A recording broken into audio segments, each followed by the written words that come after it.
Salut les voyageurs!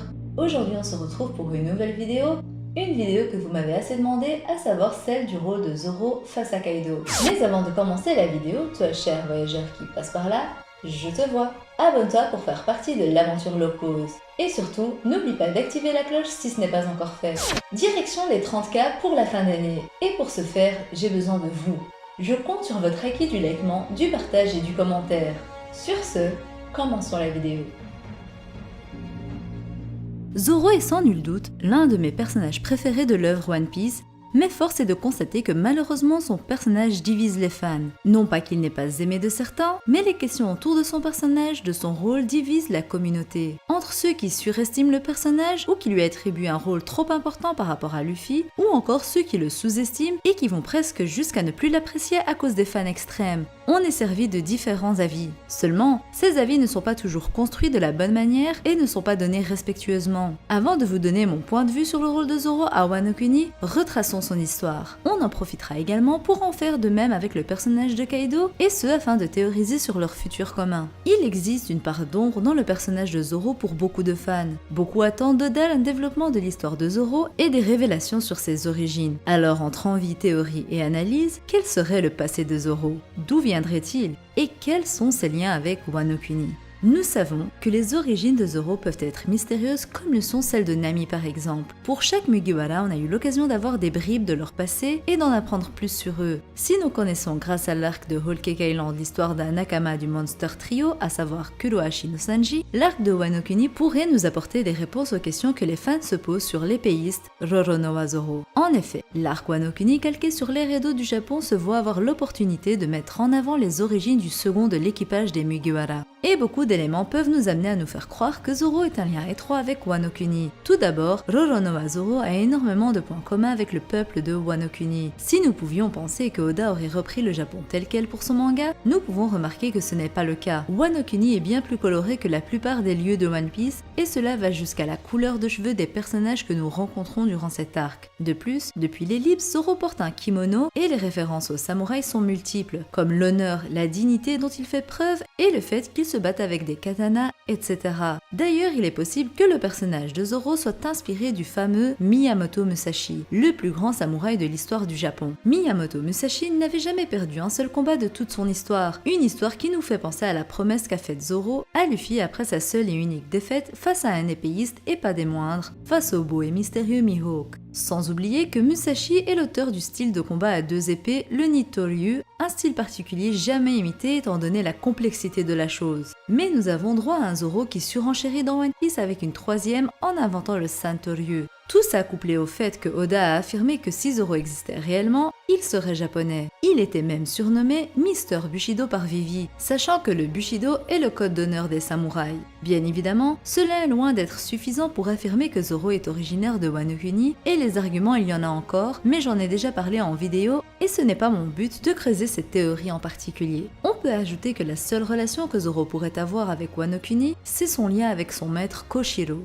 En effet, Koshiro, le père de Kuina et le maître de Zoro, est confirmé comme étant originaire de Wano Kuni, et principalement comme étant le fils de Shimotsuki Kozaburo, une théorie que j'avais faite moi-même à l'époque et qui a donc été confirmée. Si vous voulez savoir qui est Shimotsuki Kozaburo, dites-le moi en commentaire, je me ferai un plaisir de vous parler de ma théorie dans une future vidéo. Passons maintenant au personnage de Kaido. Kaido, comme vous le savez, est un des 4 empereurs, un Yonko. Il est le Yonko à la prime la plus élevée actuellement, suivi de Big Mom, Shanks et ensuite de Barbe Noire. Il est un grand participant du monde de la pègre, même si Big Mom est considéré comme ayant le plus grand réseau au monde. Il possède un équipage très puissant, possédant au sein de celui-ci de nombreux possesseurs du Smile ou encore de Zoan, d'où son surnom Kaido sans bête. Hyakuju no Kaido est considéré comme la créature la plus forte du monde. Il ne compte que 7 défaites à son compteur. Pour lui, la mort est l'accomplissement de tout homme, et on sait qu'à plusieurs reprises, il a essayé de se suicider, en se rendant lui-même pour être exécuté, en sautant d'une île céleste et autres. Mais jamais il n'a su mourir, lui ajoutant ce poids sur ses épaules. Bien entendu, Kaido est alcoolique et il change du tout au tout quand il boit de l'alcool.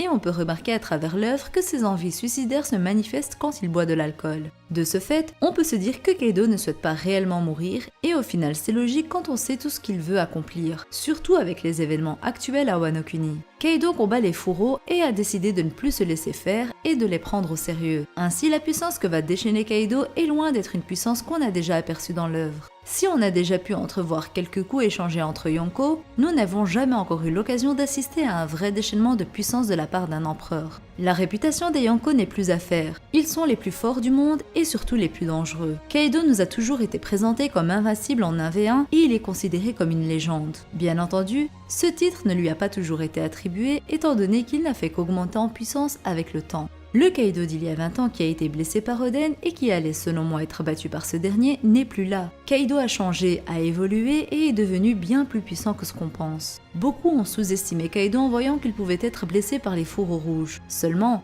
les vestes se sont vite retournées quand d'un seul coup d'haleine, il a pu envoyer les lames d'air et couper le bras de Okiku. Comme je vous l'ai souvent dit, on a pu remarquer que Kaido était traumatisé et hanté par son passé et par ce que représentait Oden. Ainsi, quand il a fait face aux fourreaux qui pouvaient le blesser en utilisant la technique d'Oden, il est logique qu'il ait eu un coup de stress ne sachant pas ce qu'il se passe. Mais même si les fourreaux ont tenté d'imiter le style d'Oden, à savoir le Nitoryu, la blessure de Kaido ne s'est pas rouverte. C'est de cette manière que Kaido a pris conscience qu'Oden était bien mort, qu'il n'était plus là et que personne ne pouvait le remplacer. Ces mots furent précisément « Il n'y aura jamais un samouraï aussi monstrueux qu'Oden Kozuki ». Suite à ces paroles, la sphère s'est déchaînée entre ceux qui disaient que Zoro serait l'héritier spirituel d'Oden et qu'il ferait changer d'avis Kaido, et ceux qui disaient clairement que Zoro n'aurait pas ce rôle. Pour ma part, je suis entre les deux. Selon moi, beaucoup de fans placent Zoro à une place bien importante pour le rôle qu'il est censé avoir, à savoir celui de second de son équipage et de son capitaine. Beaucoup avancent que Zoro sera celui qui vaincra Kaido et qui lui mettra le coup final.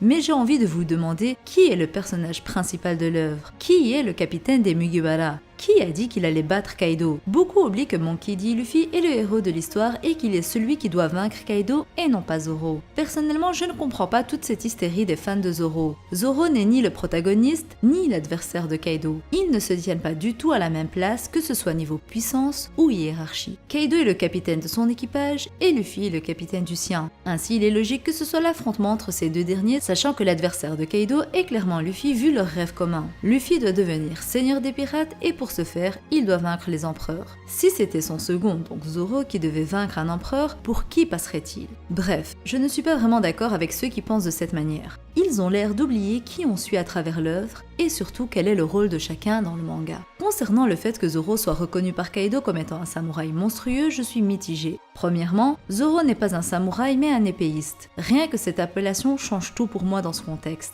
Bien entendu, si Zoro est originaire de Wano Kuni comme je l'ai évoqué plus tôt, on pourrait dans ce cas le considérer comme un samouraï. Mais je pense que pour être samouraï, il faut d'abord se considérer comme tel, et ce n'est pas le cas de Roronoa Zoro. Deuxièmement, même s'il est vrai qu'il a hérité du katana Enma qui était aux mains d'Oden à l'époque, cela ne fait pas entièrement de Zoro l'héritier spirituel d'Oden Kozuki. Luffy est bien plus un héritier de la volonté d'Oden dans ce cas-ci que Zoro. Zoro n'a hérité que du katana, mais ça ne veut clairement rien dire. Oden était un homme que tout le monde admirait et que tout le monde voulait suivre. C'est une qualité que l'on retrouve chez le personnage de Luffy et non pas de Zoro. En effet, Luffy attire tout le monde et impose le respect. Tout le monde veut le suivre même si ce dernier n'a clairement rien demandé, comme on a pu le voir à la suite de l'arc Dressrosa. Pour autant, je ne disais pas que Zoro n'aura aucun rôle à jouer dans la défaite de Kaido, seulement qu'il n'aura pas un rôle aussi important que ses fans hardcore avancent. En effet, je suis d'avis que Zoro blessera Kaido et justement en utilisant Enma et suivant le style Nitoryu. Le fameux style d'Oden, mais également celui de Miyamoto Musashi, selon moi le samouraï dont est inspiré Zoro. Ce dernier pourrait même rouvrir la blessure qu'Oden lui avait faite à l'époque. Néanmoins, je pense que la blessure que Zoro infligera à Kaido ne sera pas aussi importante que celle qu'Oden lui avait infligée à l'époque. Ainsi, même si la blessure de Kaido va se rouvrir, elle ne sera pas cette fois-ci aussi profonde qu'il y a 20 ans. Pour moi, Oden était clairement surpuissant à l'époque,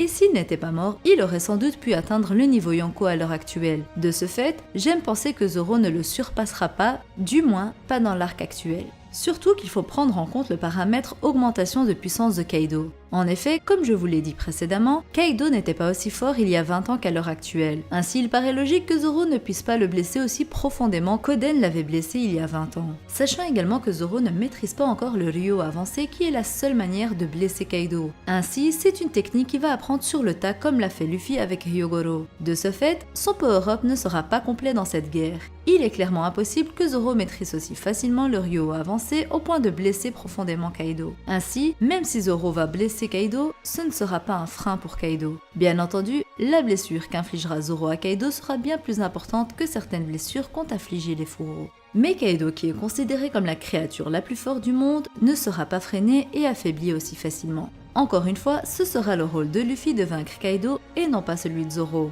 Déjà que Luffy actuellement n'est pas à la hauteur pour le vaincre et qu'il ne le vaincra sûrement pas en AV1 du début à la fin, il est clairement impossible pour Zoro de le vaincre et d'infliger du mal à un Yonko alors qu'il n'est qu'un second et surtout il n'est même pas encore second empereur. La différence de niveau est bien trop importante pour être réduite aussi facilement que les fans extrêmes de Zoro ne le pensent. Et je dis bien fans extrêmes, car encore heureux, pas tous les fans de Zoro ne sont de cet avis, et ça m'inclut également. J'adore Zoro et je suis une fan du personnage depuis la première heure, mais pour autant, je ne cherche pas à ce que ce dernier ait un rôle qui ne lui appartient pas. Bon, c'est sur ces mots que s'achève cette vidéo qui j'espère vous aura plu. Le débat est ouvert, mais encore une fois dans le respect. Je vous ai donné mon avis en vidéo, je répondrai à tous les commentaires sans pour autant rentrer dans le débat poussé avec vous vu que ma vidéo exprime clairement mes pensées. Tout commentaire irrespectueux sera supprimé et la personne bannie. Aussi simple que ça. Si la vidéo vous a plu, comme d'habitude, je compte sur vous et votre acquis du liking pour aimer la vidéo. Et surtout, abonnez-vous et activez la cloche si ce n'est pas encore fait.